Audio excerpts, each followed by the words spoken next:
The truck's headlights burned into my retinas like twin suns, and in that split second before impact, I understood that some scars never fade.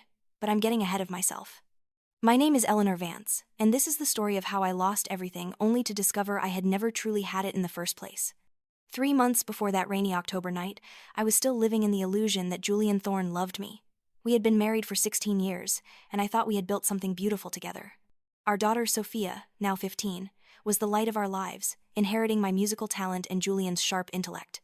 I taught piano and violin lessons from our modest home studio, while Julian worked as a financial advisor downtown. The first crack appeared during an ordinary dinner conversation. I had been saving money for months, skipping lunches and teaching extra students, all to surprise Julian with a down payment on a house with a proper music studio. "Julian," I said, setting down my fork with trembling excitement. "I've been saving money, and I think we're finally ready to look at that Victorian house on Elm Street. The one with the sunroom that would make a perfect studio." The silence was deafening. Julian's jaw tightened in that way I had learned to fear. "Eleanor, we've discussed this. We can't afford to move right now. Besides, your little music lessons barely cover the groceries. We're not going to uproot our lives for your hobby." The word hobby hit me like a physical blow. I had a degree from Juilliard, had built a respected reputation in our community. But in Julian's eyes, it was just a hobby. "It's not a hobby, Julian. It's my career. The money I've saved." "What money?" He laughed coldly. "Eleanor, you live in a fantasy world. Your music teaching is a nice distraction, but it's not going to buy us a house." That night, after Julian retreated to his office with another excuse about late work calls, I lay in bed staring at the ceiling. When had his words started cutting so deep? When had he stopped seeing me as a partner? The changes had been gradual. The missed dinners, canceled date nights, the way he flinched when I reached for him. His phone had become permanently attached to his hand, guarded with suspicious intensity. The night everything changed began like any other. Julian called to say he would be late again. Another client meeting. After helping Sophia with homework and listening to her practice Chopin, I found myself drawn to the window, watching rain streak down the glass. Something felt wrong, a restlessness I couldn't shake. Against my better judgment, I drove to Julian's office building. The parking garage was nearly empty. Julian's BMW was nowhere to be found. On impulse, I drove to the train station. Through the rain-blurred windshield, I spotted his car immediately. My heart hammered as I waited, watching figures move near the platform entrance. Then I saw him. Julian emerged from the station with a woman, elegant and professional in her tailored coat. She had dark hair pulled back perfectly and carried herself with confident grace. But it wasn't just their proximity that stopped my breath. It was the child. A little boy, no more than 6, held Julian's hand. Even from my distance, I could see the resemblance. The same dark hair, the same proud posture. The boy looked up at Julian with obvious adoration, and Julian smiled down at him with a tenderness I hadn't seen directed at Sophia in months. The woman leaned in and kissed Julian. Not a casual peck, but the deep, familiar kiss of established lovers. Julian's free hand cupped her face, and in that gesture, I saw everything I had lost without knowing it. My vision blurred as I started the engine and pulled out of the parking lot. I needed to get home, needed to think, needed to process what I had just witnessed. But processing would have to wait. The truck ran the red light at 5th and Main. In the split second before impact, I saw the driver's face, slack with shock and alcohol. Time moved like honey as my car spun, the world tilting until the passenger side crumpled against the telephone pole. The pain came in waves.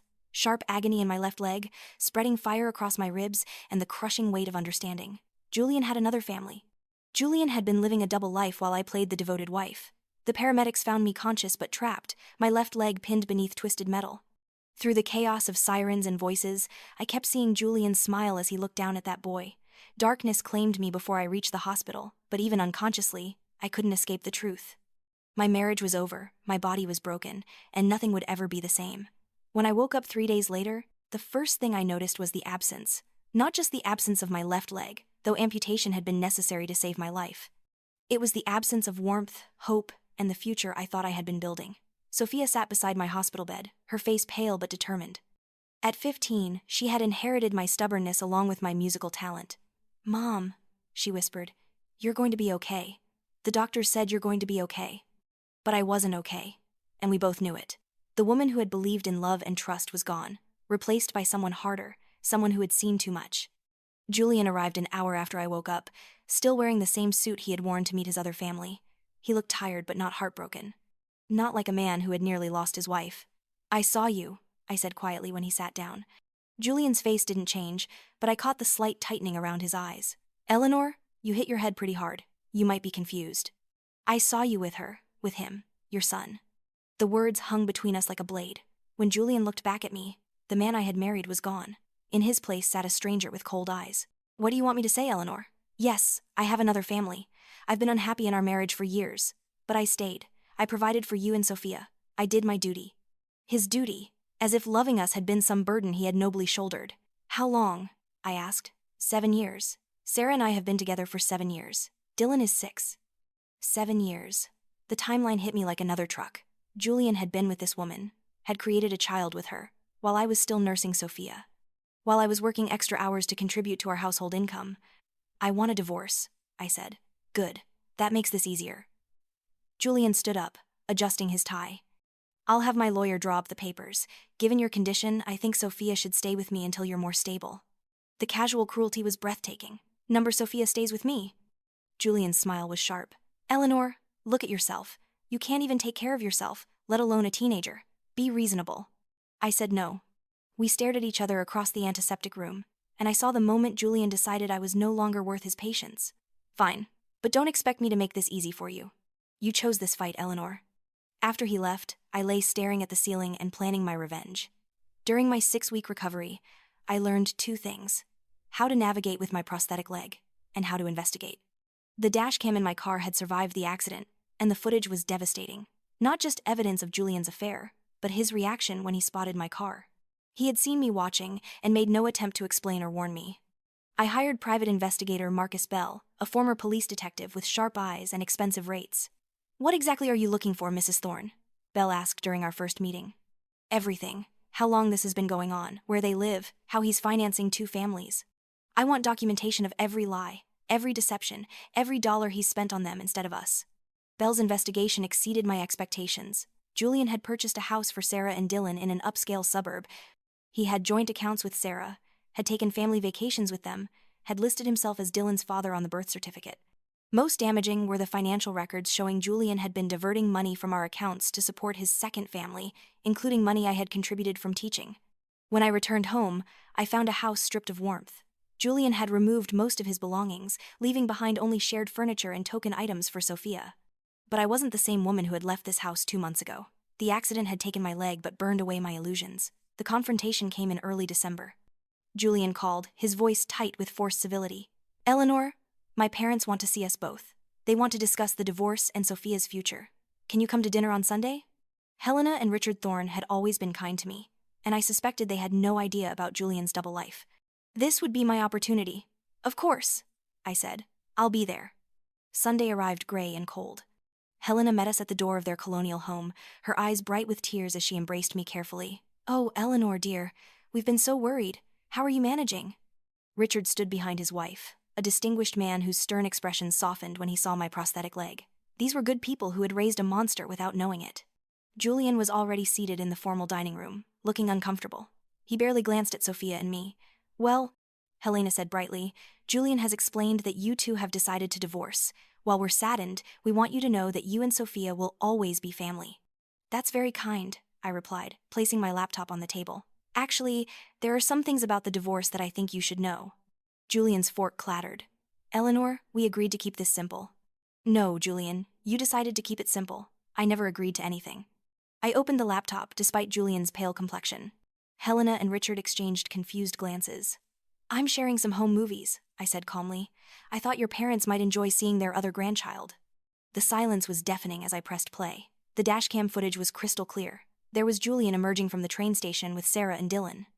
The tender way he looked at the boy, the passionate kiss, the casual intimacy of a comfortable family. Helena's gasp was audible. Richard's face went white. Julian, his father said slowly, please tell me this isn't what it looks like. I advanced to the next video showing Julian's reaction when he spotted my car. His expression showed no guilt, no panic, just continued walking, content to let me discover the truth alone. This was filmed the night of my accident, I said quietly. Julian saw me watching. He knew I had discovered his secret, and he chose to say nothing. Helena was crying now. Richard had risen from his chair, shaking with rage. 16 years, Julian. 16 years Eleanor has been part of this family, and this is how you repay her? It's not that simple, Julian said desperately. You don't understand. Who what? I asked softly. Someone who loved you? Someone who trusted you? Someone who worked extra jobs to save money for our future while you were buying houses for another woman. I opened the financial records showing money transfers, joint accounts, documented evidence of Julian's systematic deception. Sarah Miller, interior designer, 1 son. They've been together 7 years, living in a house Julian purchased on Maple Grove Lane. Dylan Thorne Miller, 6 years old, enrolled at Street Catherine's private academy. Tuition paid by Julian from accounts containing money I earned giving piano lessons. The weight of evidence was crushing. Helena stared at Julian like he was a stranger. Richard looked like he might have a heart attack. I have a proposal, I said. I won't make this public. I won't hire a lawyer to take you for everything you're worth. I won't tell Sophia the full extent of your betrayal. What do you want? Julian asked. I want a house designed for my needs, with a proper studio, fully paid for, with all accessibility modifications. A Yamaha grand piano. Sophia's college fund fully restored in an account you cannot touch. All completed within 6 months. Julian's face flushed red. That's insane. Do you have any idea how much that would cost? Less than you've spent on your other family over 7 years, I replied calmly. I won't do it. You can't force me. Richard's fist slammed onto the table. You will do exactly what she asks, Julian, or you will no longer be my son. The old man was shaking with rage. You have disgraced this family. Eleanor's request is more than reasonable. It's merciful. If you refuse, Richard continued, I will personally ensure everyone in this city knows exactly what kind of man you are. Your reputation, your standing, your relationship with your other family when they discover how you've been financing your life with them, all gone. The fight went out of Julian all at once. He slumped in his chair, suddenly looking older than his 45 years. Fine, he said quietly. I'll do it. 6 months later, I stood in the sunlit studio of my new home, fingers moving across the keys of my Yamaha grand piano. The house Julian had been forced to buy was everything I had dreamed of. Accessible design throughout, a state-of-the-art music studio, and most importantly, a space entirely mine. My teaching practice had exploded once word spread. Parents brought their children to learn from the woman who had survived betrayal and tragedy and emerged stronger. My appointment book was full for months, and I had hired 2 additional instructors. Sophia, now 16, had become my teaching assistant and showed every sign of pursuing music professionally. She had started a blog about resilience that had gained a surprising following among teenagers dealing with family trauma. Julian appeared once a month to deliver support payments. He looked terrible, thin and haggard, aged beyond his years. I learned through Helena that Sarah had left him once she discovered how he had been financing their relationship, taking Dylan and moving back to her home state. Julian now lived alone in a small apartment, his reputation in ruins.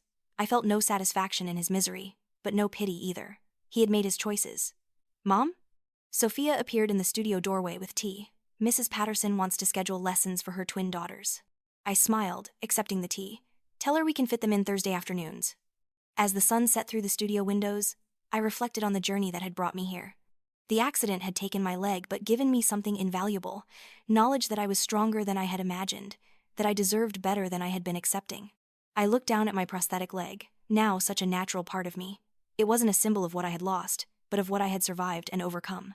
The scar on my heart from Julian's betrayal had healed too, leaving not bitterness but wisdom. I had learned to trust my instincts, value my worth, and never again allow someone else's love to define my self-respect. In the distance, I could hear Sophia practicing violin, her music floating through the house like a promise of beautiful things yet to come. As darkness fell outside, I began to play, finding the melody of a piece I had been composing throughout this ordeal. Complex and beautiful, born from pain but reaching toward hope. The music filled the studio, spilled into the hallway, and washed over the home I had built from the ashes of my old life. This was my story now. Not the story of a woman who had been betrayed and broken, but of a woman who had demanded better and created it herself. The double scars, physical and emotional, had healed into marks of strength rather than symbols of damage. And for the first time in years, I was truly, completely happy.